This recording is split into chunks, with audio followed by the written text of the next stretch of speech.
I'm Hal Wright. I'm a resident of Sandon, British Columbia. My mother's family came here in the 1890s along with thousands of others, and this was an incredible booming place that became one of British Columbia's earliest cities, and today has the distinction of being one of two ghost cities that I'm aware of in all of Canada, as compared to the hundreds of ghost towns that exist.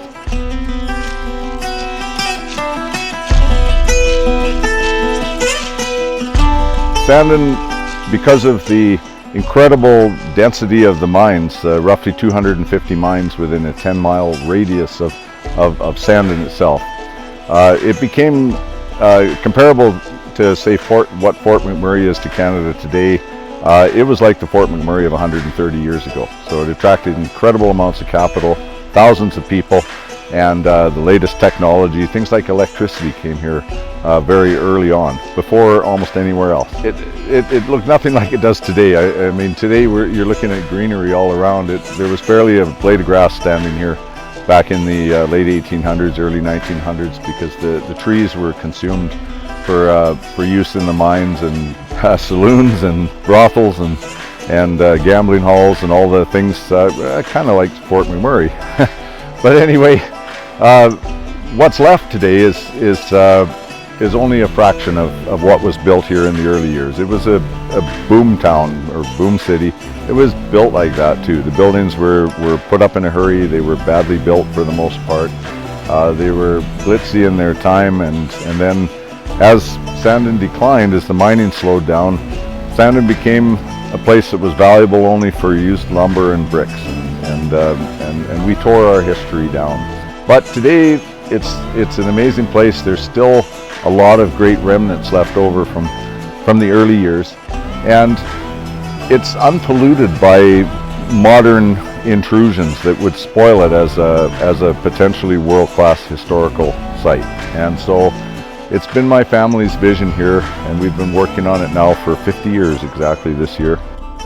This is a good example of where we could start, because this area known as Capitol Hill, it was one of the sort of middle-class districts of Sandon, you could say.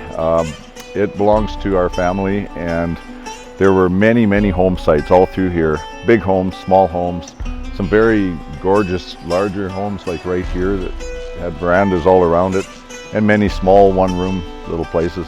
And we would like to take the photographs and recreate those buildings on these original spots. The difference being that they would be built properly now, and we see this as a place where we want our community to be energy self-sufficient, green, and well built to last, not the way that they built these things back then. The City Hall building from 1900 is one of the proud things that we have left here from those early days. It was a building built right after the enormous fire that consumed much of the downtown. And we have a brick general store down here that we made into a museum. It's one of the post-fire buildings.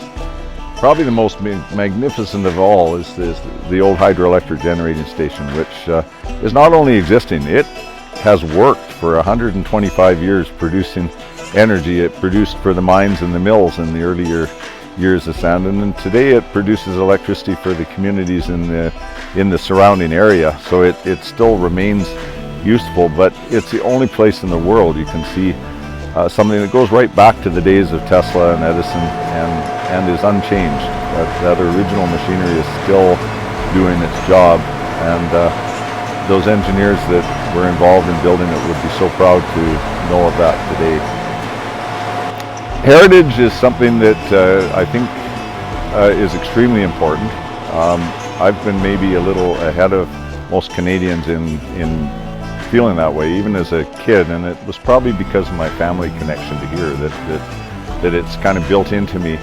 But I'm noticing that Canadians generally are starting to really appreciate the idea that we do have history here and that it's important.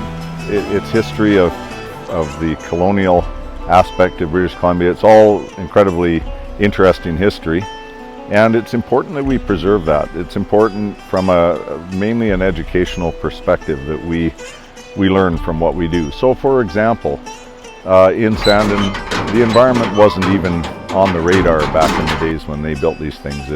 The fact that we have an incredibly green hydroelectric station here is by fluke, not by planning. It was just the best way to do it then, and it remains today 125 years later producing green electricity, which is very special.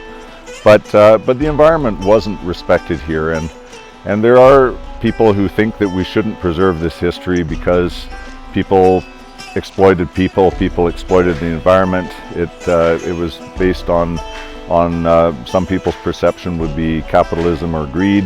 However, it's important that we preserve and present our history accurately so that we learn from that. And I don't disagree with those people. People came here wanting a better life, and they did whatever they could to try and acquire it. And if it meant walking on other people, they did, or if they spoiled the environment, they did. But that's why we don't do things that way anymore, and that's why we're constantly learning. If we don't preserve our history, we have nothing to gauge that by. And it's just interesting to have a connection to a time that was in Canada. This was one of the first communities that went to big mechanization in the mines, and it was coming out of the placer gold mining days where everything was done by hand, and there was relatively small impact on the land. Going into big mechanized machinery involving compressed air and electricity and big equipment, big trains and locomotives and things that certainly had tremendous impact on the land and on the way our province developed too. And Sandon, you could say, was kind of the golden goose of British Columbia back in those years.